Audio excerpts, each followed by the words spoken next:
lack of jurisdiction. Second, under the principle of complementarity. Ibig sabihin ng principle of complementarity, may working Supreme Court tayo sa Pilipinas. Dito nyo i-file ang kaso sa Pilipinas. We have a working regional trial court. We have a working NTC. We have a working prosecution or through the Department of Justice in the Philippines. So therefore, dito dapat i-file because the Philippine domestic courts has primary jurisdiction. Yung ICC can only acquire jurisdiction pag wala tayong working courts, wala tayong working DOJ. Mayroon naman under the principle of complementarity.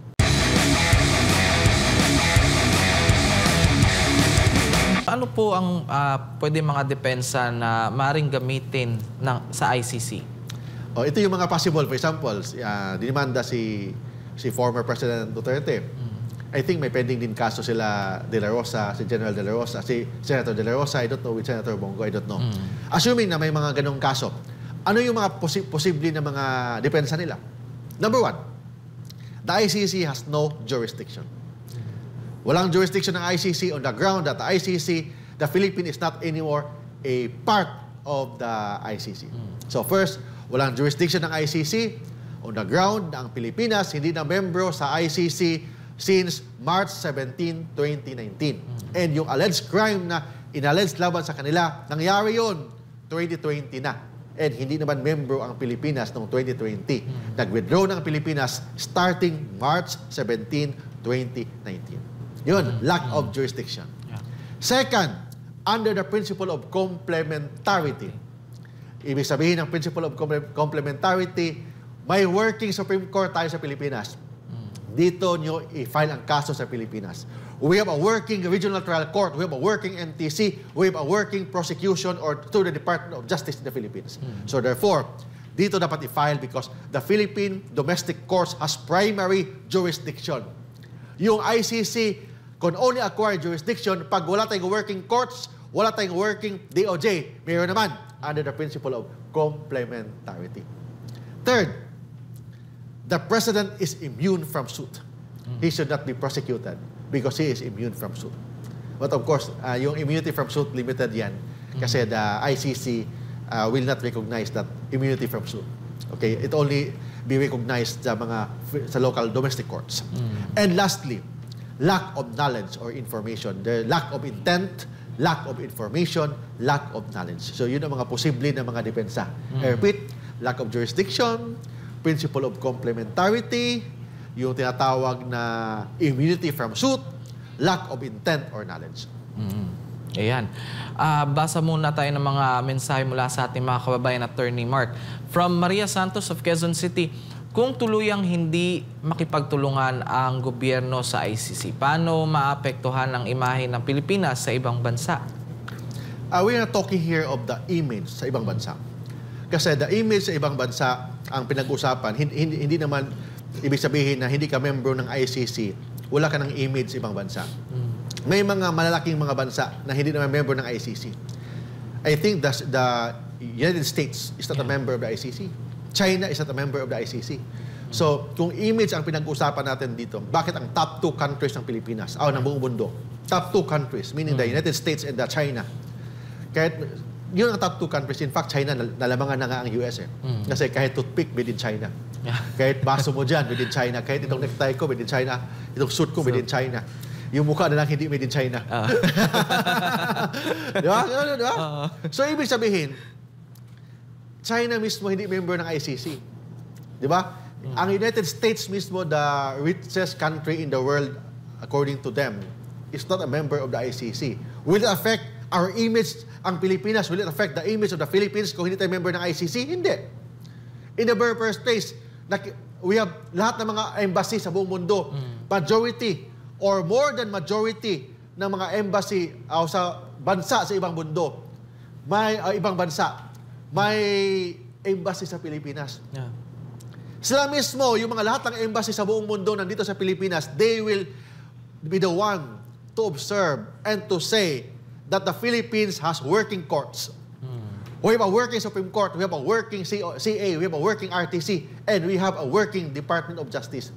Hindi na kailangan tayo magsabi nun kasi kung tayo magsabi, parang self-serving. Yung mga embassy na lang sa lahat, sa buong buong mundo na nandito sa Pilipinas. Sila na mismo magsabi sa ICC, sila na mismo magsabi sa Family of Nations that ang Philippines, we have a working courts and we have a working DOJ. So, will it affect our image as a country kung hindi tayo member ng ICC? Hindi. Bakit? Tingnan mo China, naapektuhan ang image nila na hindi sila member ng ICC. Tingnan mo ang US, naapektuhan ba ang image nila kasi hindi sila member ng ICC? Hindi. And of course, other countries, may mga mayaman pang mga bansa na hindi member ng ICC. Yeah. Bakit sila yumaman? Bakit maganda yung image nila? Ibig sabihin, it's not the ICC that will affect our image. It is the graft and corruption na nangyayari sa bansa natin. Yun ang nangyayari. Yun ang kailangan natin baguhin para mabago ang imahe ng bansang Pilipinas. Ayan. Ito naman po from Juan de la Cruz from Davao City. Kung may mga kaso ng malalaking krimen laban sa tao, bakit hindi sapat ang justice system dito sa Pilipinas at kailangan pang ICC ang mag-imbestiga? Ang ICC nag-imbestiga, bakit? Kasi sabi naman kalaban ni President Duterte, ang Pilipinas daw, wala daw intent, walang kakayahan na mag-imbestiga sa mga kaso ni Duterte. Ang Pilipinas daw, walang kakayahan na i-prosecute si Duterte sa Pilipinas. Kung ganun, walang kakayahan? Bakit may Supreme Court tayo? Bakit may RTC tayo? Bakit may DOJ tayo? So yun yan. So kung walang kakayahan, hindi lang dapat i-single out si Duterte. Kailangan lahat.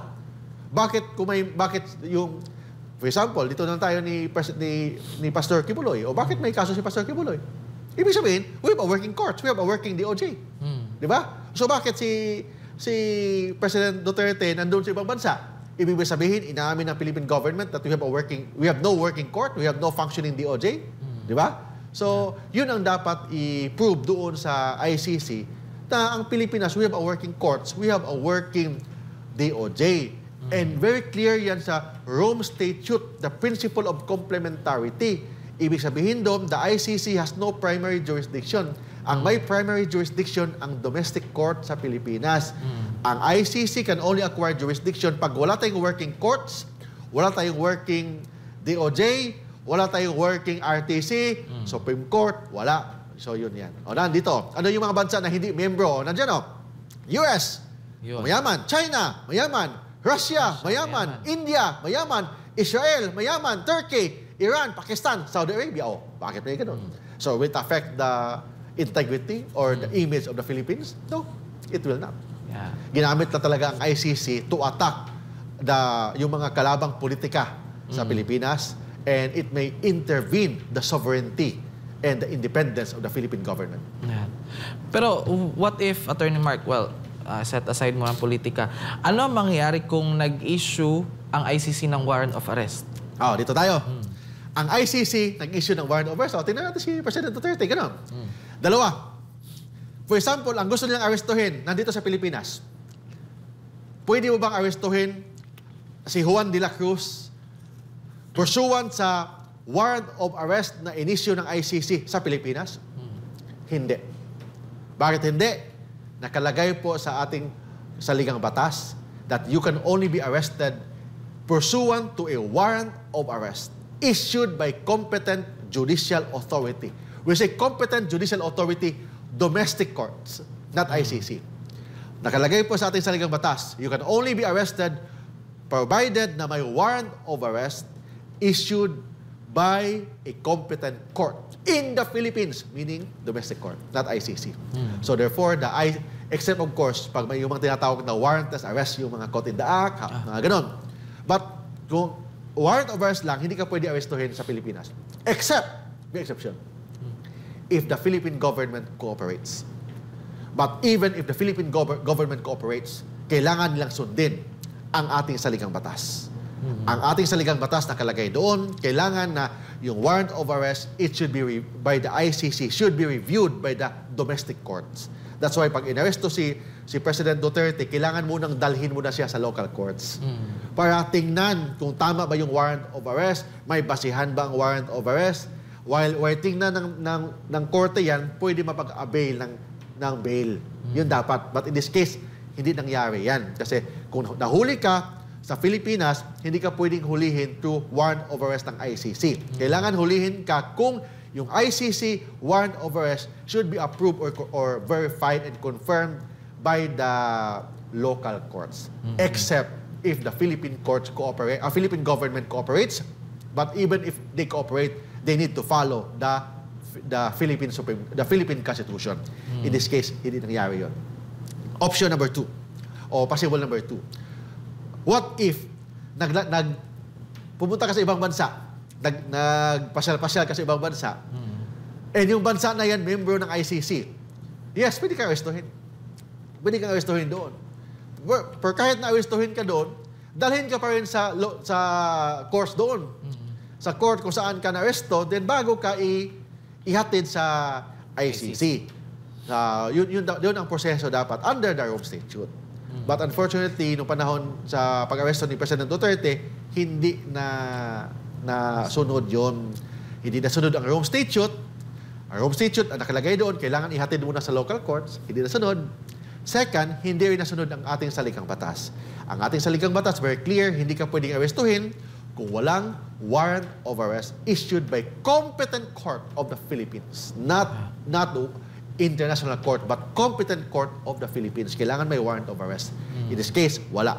So, therefore, may constitutional issue about sa pag-aresto ni President Duterte.